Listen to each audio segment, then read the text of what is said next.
ధర్నాలు జరుగుతూ ఉన్నాయి. సకాలంలో వడ్లు కొనడం లేదు, మొలకెత్తుతున్నాయి. మొన్న నా నియోజకవర్గం ఇరుకోడు గ్రామంలో నేను వెళ్తే వడ్లు వర్షం పడి ప్రభుత్వం కొనకపోవడం వల్ల మొత్తం మొలకలెత్తినాయి. మొలకలెత్తి రైతులు అసలు 600-700 క్వింటాలకు ప్రైవేట్ వాళ్ళకు అమ్ముకుంటున్న పరిస్థితి. అంత దారుణమైన పరిస్థితి క్షేత్రస్థాయిలో ఉంది. ఇవాళ కొనుగోలు కేంద్రంలో కొన్న వడ్లు కూడా సకాలంలో తరలించక సంచులు తడిచిపోతున్నాయి. 3-4 రోజులు కొనుగోలు కేంద్రంలో అసలు వారం 10 రోజులు అవుతుంది. కొన్నాక కూడా 3-4 రోజుల దాకా మిల్లులు దించుకోవడం లేదు. అంటే ఒక్కొక్క రైతు 10 రోజులు ఉంటుండు కళ్ళంలో. వడ్లు తెచ్చినప్పటి నుంచి మిల్లులో దించే వరకు 10 రోజులు పడిగాపులు గాయాల్సి వస్తూ ఉంది. మరి బాయికాడ బర్రేం కావాలి, దుడ్డేం కావాలి, మళ్ళీ వానకాలం వర్షాలు పడుతున్నాయి. వర్షాకాలానికి రైతు సమాయత్తం కావాలన్నా వద్దా? 10 రోజులు పండించిన ధాన్యాన్ని అమ్ముకోవడానికి కళ్ళాల్లో రైతులు వేచి చూడాల్సిన పరిస్థితి ఏర్పడితే ఏంటి? ఎందుకంటే ఇక్కడ వడ్లు ఆరబెట్టడానికి, వడ్లు కొనడానికి వారం రోజులు పడుతుంది. మళ్ళీ లోడ్ అయినాక రైస్ మిల్లులో దించుకోవడానికి 2 రోజులు 3 రోజులు పడుతూ ఉంది. రైస్ మిల్లులో దిగి రైతు సంతకం పెట్టేదాకా అక్కడ ఉండాల్సి వస్తుంది. 10 రోజులు రైతు తాము పండించిన పంట అమ్ముకోవడానికి ఈ ప్రభుత్వంలో ఇబ్బందులు పడాల్సినటువంటి పరిస్థితి ఏర్పడుతూ ఉంది. ముఖ్యంగా ఈ ప్రభుత్వం చాలా విషయాలు చెప్తూ ఉంటారు.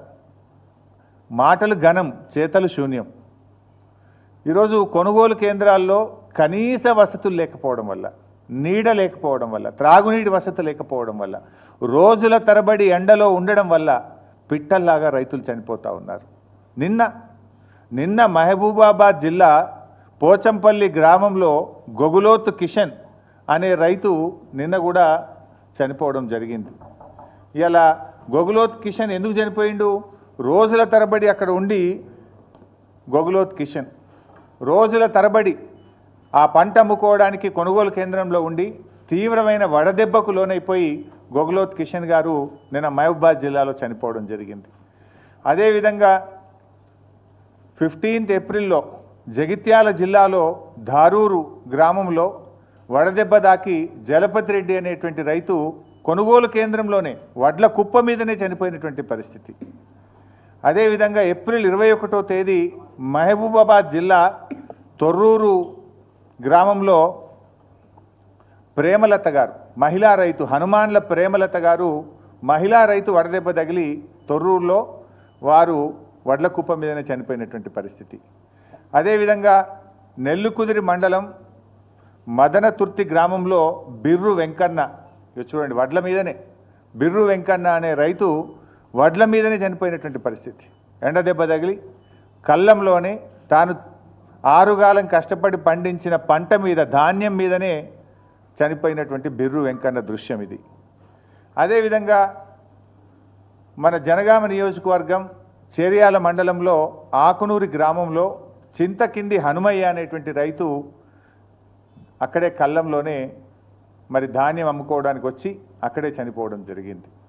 అంటే ఈ రకంగా ధాన్యపు రాశులే సాక్షిగా కొనుగోలు కేంద్రాల్లోనే రైతు మరణాలు జరుగుతూ ఉంటే ఈ ప్రభుత్వానికి చీమ గుట్టినట్టు కూడా లేదు. ఈ మరణాలు సహజ మరణాలు కావు. ఇవి రేవంత్ రెడ్డి ప్రభుత్వం యొక్క నిర్లక్ష్యం వల్ల జరిగినటువంటి మరణాలు. ఈ మరణాలకు రాష్ట్ర ప్రభుత్వమే బాధ్యత వహించాలి. ఈ రైతులకు ఒక్కొక్కరికి 25 లక్షల ఎక్స్గ్రేషియా ఇచ్చి ఆ కుటుంబాలను ఆదుకోవాలని చెప్పి నేను ప్రభుత్వాన్ని డిమాండ్ చేస్తూ ఉన్నా. ఎందుకంటే ఇవి సహజ మరణాలు కావు.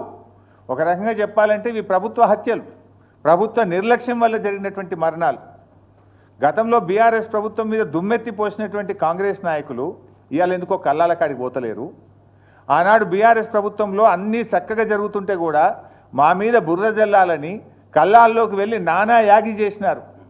ఇవాళ ముఖ్యమంత్రి పట్టించుకోడు, మంత్రులు కళ్ళాల కాడికి పోరు, ఎక్కడ రివ్యూ చేయడానికి వీళ్ళకి టైమే దొరకలేదు. రైతులంటే వీళ్ళకి ప్రేమే లేదు ఈ ప్రభుత్వానికి. అంటే రైతుల పట్ల కాంగ్రెస్ ప్రభుత్వం చూపుతున్నటువంటి నిర్లక్ష్యం ఇవాళ వారి ప్రాణాల మీదకి వచ్చినటువంటి పరిస్థితి. ప్రభుత్వం అసలు రివ్యూ లేకుండా మొద్దు నిద్రపోతున్నటువంటి పరిస్థితి. ముఖ్యంగా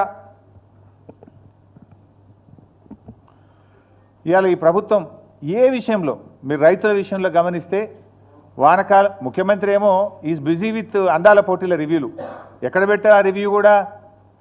పోలీస్ కమాండ్ అండ్ కంట్రోల్ రూమ్లో. ఆ పోలీసు వాళ్ళని కూడా పనిచేసుకొనియకుండా సెక్రటరేట్ ఓడిన గారు అయితే జూబ్లీ హిల్స్ ప్యాలెస్ లేకపోతే పోలీస్ కమాండ్ కంట్రోల్ రూమ్.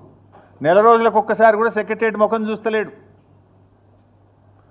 ఇవాళ ఆ పోలీస్ కమాండ్ కంట్రోల్ రూమ్లో అందాల పోటీల మీద రివ్యూ పెడుతున్నావు కదా రేవంత్ రెడ్డి గారు. మరి రైతులకు రైతు బంధు అందిందా లేదా అని ఎందుకో రివ్యూ పెట్టవు? వానకాలం రైతు బంధు ఎగబెట్టివి, యాసంగి రైతు బంధు సగం మంది కూడా అయిపోతివి. రుణమాఫీ అందిందా లేదా? 42,000 కోట్లు రుణమాఫీ ఇస్తామని చెప్పి కాంగ్రెస్ పార్టీ అసెంబ్లీలో బడ్జెట్ ప్రసంగంలో చెప్పి ఎన్నికల సమయంలో హామీ ఇచ్చినవు. మరి అసెంబ్లీలో బడ్జెట్లో చెప్పిన రుణమాఫీ 42,000 కోట్లు అయిందా లేదా అని రివ్యూ చేయడానికి నీకు సమయం దొరకలేదా రేవంత్ రెడ్డి గారు? కేసీఆర్ గారు రైతు బీమాను దేశములోనే ప్రపంచంలో ఎవరు చేయని పని రైతు బీమాని తెచ్చి రైతులకు భరోసాని ఇచ్చిండు, ధైర్యాన్ని ఇచ్చిండు. ఇవాళ మీరు ఇంతవరకు ఫిబ్రవరిలో కట్టాల్సిన రైతు బీమా పైసలు మే నెల వచ్చినా రైతు బీమా పైసలు కట్టలే. ఇవాళ మార్చ్, ఏప్రిల్, మేలో చనిపోయిన రైతులకు రైతు బీమా డబ్బులు రావడం లేదు. దీన్ని రివ్యూ చేయడానికి రేవంత్ రెడ్డి గారు మీకు సమయం లేదా అని నేను అడుగుతా ఉన్నా. ఈ వడ్లు కొంటలేరు, వడ్ల కుప్పల మీద రైతులు పిట్టల్లాగా రాలిపోతుంటే దీని మీద రివ్యూ చేయడానికి మీకు సమయం లేదా అని నేను అడుగుతా ఉన్నా. 4,000 కోట్లు వడ్లు కొన్న రైతులకు డబ్బులు రావడం లేదు.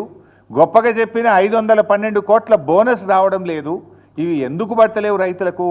48 గంటల్లో కేసీఆర్ ఇచ్చినప్పుడు మీరు ఎందుకు ఇయ్యలేకపోతుండ్రో రివ్యూ చేసుకోవడానికి మీకు సమయం లేదా రేవంత్ రెడ్డి గారు? అందాల పోటీల మీద ఉన్న శ్రద్ధ రైతుల మీద మీకు ఎందుకు లేదు అని నేను సూటిగా ప్రశ్నిస్తా ఉన్నా. ఇవాళ అనేక చోట్ల నేనేమి రాజకీయంగా చెప్తున్నటువంటి విషయం అంతకంటే కాదు. ఇవాళ ఉదయం నుంచి ఇవాళ జూపల్లి గారి నియోజకవర్గం కొల్లాపూర్లో తడిసిన ధాన్యాన్ని కొనాలని రైతులు రోడ్డెక్కినారు. వాళ్ళని పట్టించుకునే నాతులు లేదు. తరుగు పేరిట కిలోల కొద్ది 4 కిలోలు 5 కిలోలు తీస్తుండ్రని చెప్పి ఇవాళ కొల్లాపూర్లో వాళ్ళు ధర్నా చేసిండ్రు. నాగర్ కర్నూలు జిల్లా పెంటపల్లి మండలం జటప్రోలులో ఇవాళ తడిసిన ధాన్యాన్ని కొనండి, మొలకలెత్తుతున్నాయి అని చెప్పి రోడ్డెక్కి రైతులు ధర్నా